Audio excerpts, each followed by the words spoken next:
Assalamualaikum warahmatullahi wabarakatuh. Banyak sekali pertanyaan jamaah, Ustadz kasih kami channel untuk kajian anak-anak muda. Di antara anak muda berasal dari Aceh, luar biasa, channelnya Maulizul Akbar Nak. Tonton, subscribe, like, share, komen. Assalamualaikum warahmatullahi wabarakatuh.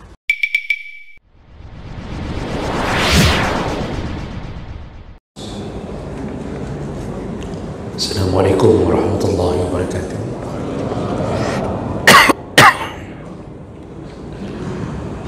Alhamdulillahi rabbil alamin. Wa bi ni'matihi tatimmu as-salihat. Asyhadu an la ilaha illallah wahdahu la syarika lah. Wa asyhadu anna Muhammadan 'abduhu wa rasuluhu al-karim. Allahumma shalli wa sallim على نبينا المصطفى محمد وعلى آله وأصحابه أجمعين. أما بعد، رب اشرح لي صدري ويسر لي أمري واحلل عقدة من لساني يفقهوا قولي. Segala puji bagi Allah, kemudian salawat dan salam kepada Rasulullah, pada keluarga dan seluruh sahabat-sahabatnya yang Allah muliakan insyaAllah. Bapak Ibu jamaah salat maghrib dan isya, dan semoga Allah memberi pahala yang melimpah di atas kedatangan kita dan ketaatan kita insyaAllah. Bapak Ibu yang Allah muliakan, kita akan sambung masih di dalam bab tentang keutamaan apabila ditakdirkan mendapatkan pasangan hidup yang buruk akhlaknya. Dan ini malam yang terakhir kita membahas judul ini. Di pertemuan kita yang lalu kita sudah bahas apabila isteri ditakdirkan Allah mendapatkan suami yang buruk akhlaknya, maka kesabaran, kalau dia mampu bersabar, Allah akan berikan pahala yang banyak. Dan bahkan kalau kejahatan dan kemaksiatan suami bertambah-tambah, maka Allah akan kabulkan doa dari isteri yang terzalimi. Dan kita sudah gambarkan bagaimana contoh salah satu perempuan yang terbaik dari 4 perempuan yang telah direkomendasi oleh Nabi SAW, yaitu perempuan-perempuan terbaik di atas permukaan bumi. Salah satunya adalah Asiyah, istrinya Fir'aun. Dan Asiyah masuk kategori wanita terbaik karena kesabarannya di atas kezaliman Fir'aun. Dan bahkan detik-detik terakhir penyiksaan terhadapnya yang begitu dahsyat, Asiyah meminta kepada Allah untuk dibuatkan rumah untuknya atau istana untuknya di surga. Langsung Allah turunkan sketsa gambar istana yang telah Allah siapkan untuk Asiyah di surga. Begitu Asiyah memandang gambar tersebut yang diturunkan oleh malaikat, dia tersenyum.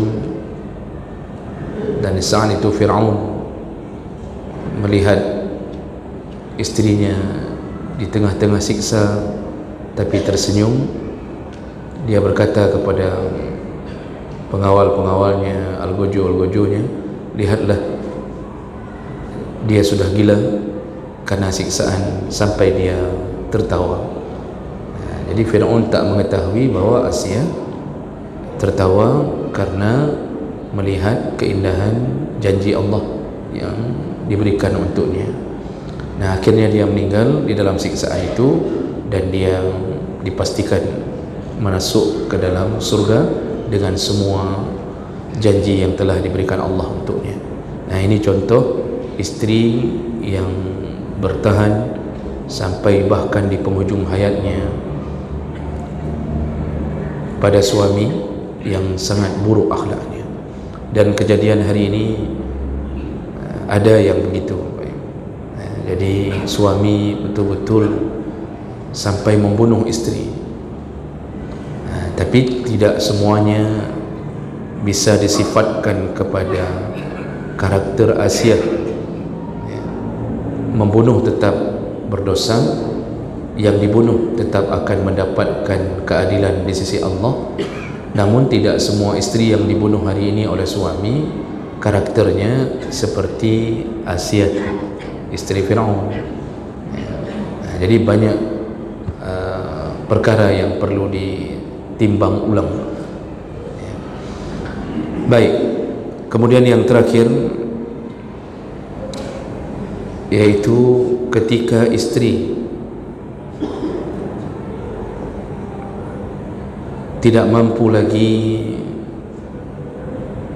menahan penderitaan di atas suami yang buruk akhlaknya, maka fadilah berikutnya dia akan mendapatkan juga kebaikan dengan bercerai dari suaminya, kalau suaminya tidak kunjung taubat di atas segala keburukannya. Waktu kita membahas isteri yang buruk akhlak, ujungnya juga bercerai atau menceraikan isteri yang buruk akhlak, itu juga adalah perkara yang baik, karena suami juga mendapatkan kebaikan setelahnya. Dia akan dapat mungkin yang lebih salihah atau yang salihah, dan dia bisa memperbaiki hidupnya dan sehingga bisa mendekat kepada Allah SWT. Kita sudah kasih contoh, yaitu istrinya Ismail alaihi salam yang pertama, yang buruk akhlaknya, membuat ayahnya Ibrahim alaihi salam menyuruh Ismail untuk menceraikan. Dan setelah itu Ismail pun menikah kembali dan mendapatkan ketenangan, kenyamanan dengan kesalehan isteri yang keduanya. Jadi jemaah melakukan Allah, begitu juga isteri. Jadi bukan hanya suami yang berhak mendapatkan kebahagiaan, isteri juga kalau sudah mendapatkan kenyataan bahawa suami tak bisa lagi diajak untuk kembali mendekat ke agama Allah, tak bisa lagi dinasihati dan bisa berbahaya bagi kehidupan isteri, maka bercerai itu adalah salah satu kebaikan. Kita ini diberikan Allah untuk berpisah, hak untuk berpisah. Itu bukan untuk menunjukkan bahawa agama ini tidak menjaga hubungan. Bahkan dengan berpisahlah kadang-kadang menjadi solusi. Jadi jemaah melakukan Allah Subhanahu wa taala, kita faham semuanya bahawa isteri itu pada hukum dasarnya haram meminta cerai dari suaminya. Ada dua perilaku isteri yang bisa langsung dipastikan neraka. Ada dua perkara yang pantang dilakukan oleh seorang isteri kepada suaminya. Yang pertama yaitu menolak atau tidak mensyukuri kebaikan suaminya. Jadi dia mengingkari kebaikannya. Karena ketika Rasulullah SAW menyebutkan bahawa aku telah dinampakkan neraka dan penghuni paling banyak dalam neraka adalah perempuan. Lalu ada perempuan yang bertanya ke Rasulullah, apa salah kami ya Rasulullah? Rasulullah memberi sebuah pengkhususan, ternyata yang paling banyak dalam neraka adalah isteri-isteri yang kufur terhadap nikmat yang diberikan oleh suaminya. dia kufur terhadap kebaikan suaminya. Bagaimana contohnya? Kata Rasulullah, suami telah berbuat baik kepadanya bertahun-tahun lamanya. Jadi dari awal perkahwinan baik, diberi nafkah, ya. Tapi kemudian karena ada suatu perkara yang kecil atau suami punya kesilapan sedikit, si istri dengan beraninya mengatakan kepada suaminya, ma ra'aitu minka khairan qad, aku tak pernah selama ini mendapatkan kebaikan darimu. Jadi padahal baru hari itu bertengkar, tapi keluar kalimat, selama kita menikah engkau tak pernah baik kepada aku. Kalau bahasa Inggerisnya apa? Selama adanya kahwin, irona hantom god sama sekali. Padahal selama ini baik-baik saja, tapi dia keluarkan kalimat itu untuk mengingkari semua kebaikan yang pernah lakukan oleh suaminya. Ini kata Rasulullah, inilah istri-istri yang kalau tidak dimaafkan oleh suaminya, walaupun dia menikah lagi dengan suami yang dia anggap lebih baik dari suami pertamanya, tapi kalau dia tidak dimaafkan oleh suami yang telah dia sakiti dengan mengingkari seluruh kebaikannya, itulah istri yang dipastikan menjadi salah satu penduduk neraka yang terbanyak. Jadi ini yang pertama, yang paling pantang bagi seorang istri. Nah, yang kedua, yang paling pantang dilakukan istri adalah minta cerai.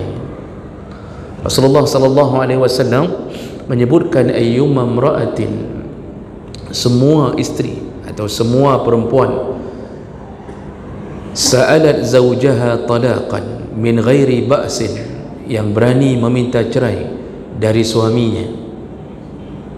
Jadi bukan menceraikan, minta cerai, karena perempuan tidak berhak langsung menceraikan, tapi minta cerai min ghairi ba'sin, tanpa ada sebab yang syar'i, tidak ada sebab yang dibolehkan di dalam tuntunan syariat. Karena nanti ada sebab-sebab yang dibolehkan untuk berpisah, ini tidak ada sebab. Apa kata Rasulullah SAW? Faharamun alaiha raihatul jannah, haram bagi istri ini untuk mendapatkan bau surga. Jadi jangankan masuk surga, mencium aroma surga itu tak bisa sampai. Sedangkan wanginya surga itu sudah tercium 70 tahun sebelum mencapai pintu surga. Kira-kira kita akan berjalan 70 tahun lagi untuk mencapai pintu surga. Dari situ sudah mulai tercium wanginya surga, saking wanginya surga. Begitu kata Nabi. Tetapi istri yang mencoba minta cerai dari suami tanpa sebab yang syar'i, haram baginya untuk masuk surga. Jangankan masuk surga, untuk sampai pada batasan mendapatkan wangi surga pun tak boleh. Nah, ini pekerjaan kedua yang paling harus dijaga oleh para istri, ya. Dalam hadis yang lain, tadi hadis riwayat Tirmizi, Ibnu Majah dengan derajat yang hasan, ada yang mengatakan sahih. Dalam hadis yang lain dari Sauban radhiyallahu anhu, Rasulullah juga pernah mengatakan, al-mukhtadi'at wal mutanazzi'at hunnal munafiqat. Semua para wanita yang mengajukan cerai dari suaminya tanpa alasan yang kuat, maka itulah al-munafiqat, itulah perempuan-perempuan yang munafik, kata Rasulullah. Hadis riwayat An-Nasa'i dengan derajat yang sahih. Jadi dima'amulkan Allah SWT, ini hukum dasar begitu. Selama tidak ada masalah-masalah yang berhak untuk minta cerai, istri tak boleh. minta cerai. Bahasa minta cerai ini ya dia mengucapkan ulang-ulang ceraikan saya, atau cerai lu. Ya sama saja, Pak, itu cuma terjemahannya saja. Cerai lu. Jadi pagi dia minta cerai, sore dia minta cerai. Apa sebabnya? Oh, suami bawa pulang nafkah Rp20.000, masih cukup beli satu ikan, beras masih ada. Maka gara-gara isteri berangan-angan agar suaminya menjadi PNS dan membanding-bandingkan gaji dengan tetangga, dia tidak tahu nih, isteri tidak tahu PNS cukup banyak kredit, Pak, yang tidak terbayar. Gaji boleh nampak 7 juta, yang diambil cuma 350.000, Pak. Kalau tidak percaya, Pak, tanya sama PNS. Cuma tidak semua PNS begitu. Jadi dia marah suaminya kalau sehari itu cuma 20.000, pada 20.000 sebulan 600.000. Ikan ada, beras ada, tapi dia tidak mau.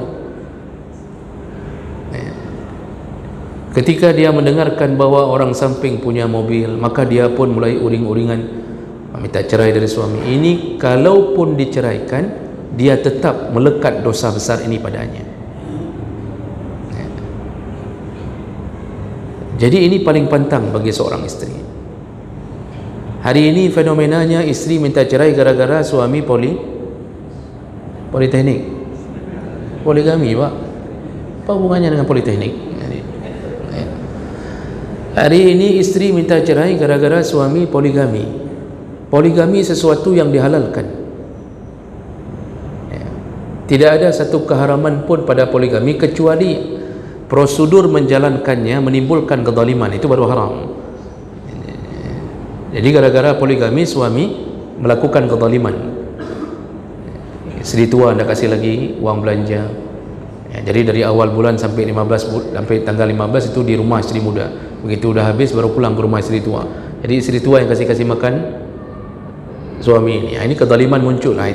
Itu berarti kezalimannya yang dia perkarakan. Tapi gara-gara menikah lagi, tiba-tiba isteri langsung minta cerai. Dia katakan, pilih saya atau pilih dia. Suami akhirnya mengatakan, aku pilih dia.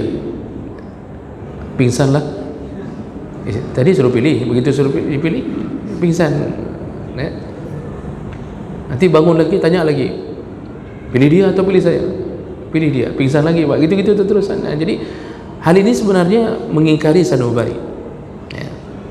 Jadi jemaah melakukan Allah, kalau hanya gara-gara suami poligami minta cerai, maka permintaan cerai itu pun termasuk permintaan yang dimaksud oleh Nabi, karena itu bukan sesuatu yang diharamkan. Selama nafkah masih dikasih, kemudian kasih sayang pun tak pernah berubah, ya cuma hilang aja sesekali, hilang, tiba-tiba udah hilang. Ditelepon tak diangkat, begitu di video call tak berani kasih nampak diri, kasih nampaknya dinding. Dinding pun yang tidak ada tulisan apa-apa, kan, yang putih itu. Sesekali hilang saja dia, tiba-tiba seminggu hilang. Itu bukanlah hal yang bisa menjadikan sebab untuk minta cerai. Jadi ini perkara yang bahaya, meminta cerai dari suami yang sebenarnya tidak menyebabkan perkara yang boleh minta diceraikan. Suami pun, ini setelah kita bilang tentang isteri, Pak, ini perlu juga kita sedikit menyinggung kita ini, Pak, sebagai suami.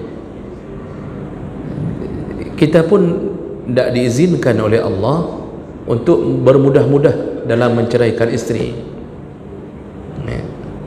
Itulah makanya kenapa Umar bin Khattab kemudian mengatakan di zamannya, siapa yang menjatuhkan talak 3 maka langsung jatuh talak 3. Karena sebelum zamannya Umar bin Khattab, dari masa Nabi, itu talak itu tetap berurutan. Mau berapa kali pun kita ucapkan, tetap jatuhnya sesuai dengan anak tangga dulu. Jadi tetap 1, mau jatuhkan 1000 tetap 1, jatuhkan lagi 2000 tetap 2. Jadi sesuai dengan urutan. Masa Abu Bakar juga begitu. Nah, berubah keputusan Ketika Umar melihat para suami sudah bermudah-mudah mencerai-ceraikan isteri, jadi sikit-sikit ceraikan, kerana merasa bahawa kan cuma jatuh talak satu, sehingga terlukalah perasaan isteri yang selalu dihinakan. Asal ada masalah cerai, masalah dia ceraikan. Akhirnya Umar mengatakan bahawa dia memutuskan bahawa siapa yang menjatuhkan talak 3 maka langsung jatuh talak 3. Dan ternyata pandangan Umar ini sampai hari ini itu dipegang oleh 4 mazhab. 4 mazhab memakai pandangan Umar. Siapa yang menjatuhkan talak 3 maka langsung jatuh talak 3. Walaupun kemudian perkara ini juga ada khilaf. Jadi kalau dari pandangan beberapa ulama seperti Ibnu Taimiyah, Ibnu Qayyim, itu harus mengikuti seperti dari zamannya Nabi, tetap kembali ke talak 1, tak bisa langsung jatuh talak 3. Ini khilaf. Tapi 4 mazhab berpegang dengan alasan kalau dulu zaman Umar sudah rusak begitu, apalagi di zaman sekarang. Maka tak boleh laki-laki ini asal marah sama isteri, kau talak kah, kau cerai. Itu menyakitkan, seakan-akan tak ada harganya. Dulu dijemput, bahkan dulu kena batu, batunya yang dipukul, jatuh di debu, debunya yang ditendang, isteri kejedot jendela, jendelanya dirusakin. Itu sudah nikah, isteri kejedot jendela, istrinya yang dirusakin. Ini termasuk melecehkan, padahal dari isteri itulah lahirnya anak-anak kita. Makanya tak boleh begitu mudahnya urusan cerai, menceraikan isteri ini. Maka Rasulullah mengatakan salasun jidduhunna jiddun wa hazluhunna jiddun. Ada 3 perkara, serius pun jatuh, bercanda pun jatuh, iaitu an-nikah, kalimat nikah. Maksudnya bercanda-canda, pakai wali, betul-betul wali, kita pegang tangan wali, lalu kita langsung melakukan akad nikah dalam keadaan bercanda, tapi betul-betul dia punya anak gadis, maka itu bisa langsung terjadi pernikahan. Tapi kalau dalam sinetron itu walaupun pura-pura tapi tidak bisa jatuh, karena yang jadi wali pun sutradaranya, itu tidak jatuh begitu. Kemudian ar-ruju', itu at-talaq dulu, at-talaq, itu nggak bisa bercanda. Kalau dalam mazhab Syafi'i, kita para suami duduk di kedai kopi, ditanya sama kawan karena wajah kita mungkin agak sedikit cemberut, seperti punya masalah, ditanya, wajahmu kenapa? Kayaknya kamu baru menceraikan istri ya? Kita cuma jawab ya, padahal tidak, di rumah tidak terjadi. Kita jawab ya, di situ langsung jatuh talak, karena talak itu tidak wajib kehadiran istri, itu bisa langsung jatuh talak. Sampai segitu sakralnya kalimat talak ini. Lalu yang ketiga nanti ar-ruju'. Ruju' pun dia tidak serius pun jadi rujuknya, bercanda pun jadi rujuknya. Jadi ini harus ada keseimbangan masalah ini. Baik, lalu kita kembali. Istri kalau ditakdirkan Allah Subhanahu wa ta'ala punya suami yang saleh, punya suami yang baik, walaupun kekurangan pasti semua orang ada, itu yang tak boleh tadi ucapkan meminta cerai, itu tak boleh, haram. Tapi kalau takdirnya berbeda, ternyata isteri ini hidup dengan suami yang penuh dengan maksiat, salat tak mau, Jumaat tak datang, dan kemudian suka mencuri mahar isteri, mobil isteri digadaikan demi modal untuk membeli chip judi online. Ini yang saya bilang ini kisah-kisah nyata semua, Pak. Cuma Bapak jangan tanya siapa, jangan siapa. Begitu buruknya akhlaknya. Di rumah KDRT, mabuk hal biasa, selingkuh, berzina. Jadi sudah sampai tahapan itu, dimulai dari bocor itu, dimulai dari tidak salat tadi. Karena kalau dapat suami yang tidak salat, itu tidak ada pagar pembatas untuk melakukan maksiat. Makanya bapa kalau punya anak gadis, jangan nikahkan dengan lelaki yang tak solat, dan jangan tertipu dengan kedatangan dia yang pura-pura saleh di depan kita, Pak. Jadi jangan langsung begitu datang terima, jangan, Pak. Cek, lihat, cari, buat investigasi, kalau perlu buat tim investigasi untuk mengetahui dia salat atau tidak, kerana itu penghalang maksiat. Inna salat tanha 'anil fahsya wal munkar. Kalau suami sudah sampai begitu tahapannya, bolehkah isteri menggugat cerai suaminya? Nah, ini barulah keadaan seperti ini dibolehkan bagi isteri untuk memilih berpisah dari suaminya. Karena dengan berpisahlah dia akan mendapatkan kebaikan-kebaikan kembali. Dengan berpisahlah kemungkinan Allah kalau melihat tujuan dia berpisah dengan niat yang baik, maka Allah akan buat kondisi yang lebih baik. Bisa saja dia dapat suami yang saleh, lalu kemudian dia merubah hidupnya dengan keadaan yang lebih baik. Nah, jemaah melakukan Allah, jadi akan ada muncul kebaikan-kebaikan. Sekaligus kebaikan paling hebat adalah pelajaran. Jadi isteri ini mendapatkan pelajaran yang banyak dari kekecewaannya, penyesalannya, bersuamikan dengan cara begitu. Pasti ini menjadi hal yang dia akan camkan ketika akan memilih atau menerima lamaran suami yang berikutnya. Dan ketika pun dia sudah bersuami, dia akan berjaga-jaga jangan sampai terulang hal yang sama. Akhirnya muncullah kebaikan demi kebaikan. Jangankan zaman sekarang kondisi seperti itu, Pak. Nabi SAW ketika beliau hidup itu pernah mengizinkan perkara isteri yang menggugat cerai yang pertama sekali terjadi dalam Islam dengan alasan yang sederhana. Padahal ini kejadian ini suaminya tidaklah seburuk suami-suami yang kita kasih gambaran tadi, tapi tetap Rasulullah mengizinkan untuk agar istri ini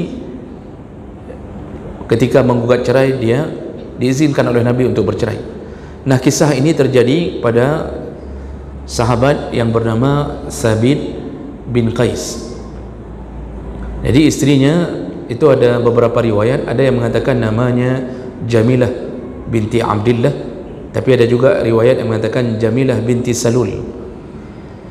Nah, Jamilah ini pernah menggugat cerai, dan inilah gugatan cerai pertama yang terjadi di dalam Islam, dan itu dikabulkan oleh Nabi SAW.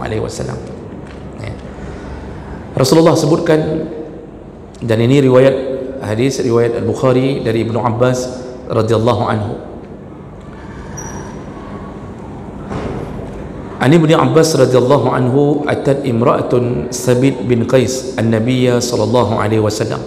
Pada suatu hari datanglah istrinya Sabit bin Qais, iaitu Jamilah binti Abdillah yang tadi disebutkan. Faqalat, jadi dia menjumpai Rasulullah, lalu dia berkata, "Ya Rasulullah, wahai Rasulullah, Sabit bin Qais ma'atibu atau ma'ankimu alaihi fi khalqin waladin."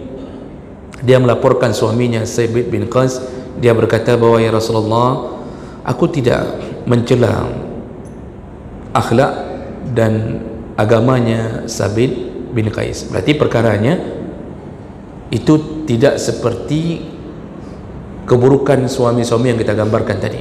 Jadi Jamilah itu mendatangi Nabi mengatakan, ya Rasulullah, ini suamiku Sabit ini itu bukanlah orang yang sangat buruk, dia tak buruk, dan agamanya pun tidak buruk. Walakinni akrahul kufra fil Islam, ay kufranan ni'mah. Tapi aku takut, ya Rasulullah, aku takut aku terjatuh dalam kekufuran, atau aku takut jatuh dalam mengingkari kebaikan suamiku. Lalu Rasulullah berkata, atardina alaihi hadiqatahu? Qalat na'am. Kata Rasulullah SAW, kamu bersedia mengembalikan mahar Sabit bin Qais, mahar suamimu, yaitu dulu dikasih mahar 1 kebun. Jamilah berkata, na'am, kalau engkau mengizinkan aku bercerai darinya, aku kembalikan maharnya. Qal aqbil al-hadiqah wa talliqha tatliqah. Nah, lalu Rasulullah SAW memanggil Sabit bin Qais, suaminya, lalu mengatakan, ambil kembali kebun sebagai mahar yang dulu engkau berikan untuk Jamilah, lalu talaklah dia. Nah, ini hadis dengan derajat yang sahih, dan akhirnya mereka bercerai. Dalam hadis yang lain, riwayat An-Nasa'i, itu disebutkan bahawa ternyata ada satu alasan khusus kenapa Jamilah meminta menggugat cerai Sabit bin Qais, iaitu Sabit pernah memukul tangan istrinya sampai patah. Dan ini disebutkan dalam hadis dari Rabi' bintu Muawwiz, anna Sabit bin Qais daraba imra'atahu fakasara yadaha wa hiya Jamilah binti Abdillah. Jadi Sabit bin Qais itu pernah memukul Jamilah di tangannya sampai tangannya patah, dan itu yang dijadikan alasan oleh Jamilah untuk menggugat cerai Sabit. Padahal selain itu dia tidak melakukan keburukan, tapi karena itu pula Rasulullah SAW juga menyatakan kebolehan, artinya silahkan. Nah, jadi jemaah melakukan Allah Subhanahu Wa Taala, itu satu kesalahan itu Rasulullah mengizinkan untuk isteri menggugat cerai gara-gara memukul isteri. Apalagi kalau sudah sampai isteri dijadikan sansak tinju, tiap-tiap hari dipukul, ditonjok lagi. Jadi sebelum hancur menjadi arang, isteri boleh gugat cerai. Ya. Makanya kadang-kadang isteri yang mendapatkan KDRT dari suaminya itu melakukan visum, karena dunia hari ini menuntut adanya bukti, lakukan visum, dan pengadilan pun tidak boleh sembarangan menjatuhkan urusan fasahnya isteri ya, hanya dengan melihat hasil visum, tapi harus mencari saksi-saksi, harus tanya ke tetangga, pernahkah kalian tahu mereka sering ribut? Apakah kalian pernah lihat bahwa suaminya pernah memukul istrinya? Kata tetangga, oh bukan pernah lagi, tiap hari. Kadang-kadang isteri itu terbang dari plafon, kadang-kadang keluar dari jendela, kadang-kadang diinjak-injak dalam parit. Itu kalau sudah begitu, jangan hancurkan seorang wanita dengan pengadilan mengatakan berdamailah, berdamailah. Oh berdamailah. Ini di masa Nabi izinkan hanya gara-gara satu perkara. Makanya hadis Nabi tadi itu berarti perempuan bisa meminta cerai dengan 2 cara, Pak. Yang pertama berdasarkan hadis tadi, yaitu mengembalikan mahar, itu namanya khulu'. Jadi perempuan mengatakan, ceraikan aku kembalikan maharmu, itu namanya khulu'. Ya. Cara kedua tidak mengembalikan mahar, tapi dengan menggugat ke pengadilan. Nanti itu disebut dengan fasakh. Fasakh ini pengadilan harus mencari bukti. Ya. Dan fasakh bisa dilakukan kalau suami punya perkara-perkara yang bisa menyebabkan terjadinya fasakh. Ya. Apakah terjadinya KDRT, atau mengalami cacat atau penyakit yang menyebabkan berbahayanya kehidupan dalam rumah tangga, ya. Atau ada syarat nikah yang tidak terpenuhi, misal ketahuan ternyata saudara sepersusuan, itu semuanya bisa menjadi modal untuk fasakh, dan itu semuanya diputuskan oleh pengadilan, tidak perlu izin suami. Kalau pengadilan sudah mengetuk palunya, jatuhlah cerai. Tapi kalau khulu', itu keputusan akhir tetap pada suami. Jadi kalau suami mengatakan, oh tidak, saya tidak mau ceraikan, maka isteri tidak bisa menempuh khulu' ini, walaupun sudah ditawarkan, saya kembalikan 2 kali lipat mahar. Kata suami, tidak cukup modal saya berjudi. Rupanya dia minta berkali lipat. Ini kalau sudah begitu, jangan ajukan lagi Model begitu ya sudah, gugat fasakh saja dengan banyak alasan, berjudi, mabuk, tak salat, KDRT, macam-macam. Jadi intinya Bapak Ibu bahawa bercerai itu juga bisa menjadi penyebab kebahagiaan bagi seorang isteri yang telah lama di dalam derita. Dan inilah kenapa Allah memberikan hak untuk menggugat cerai. Dan ini menjadi keutamaan dan fadilah bagi seorang isteri yang mendapat suami yang buruk akhlaknya. Baik, dengan begitu kita mengakhiri judul ini. InsyaAllah kita sambung dengan judul yang lain. Subhanakallahumma bihamdik, asyhadu an la ilaha illa anta, astaghfiruka wa atubu ilaik. Wassalamualaikum warahmatullahi wabarakatuh.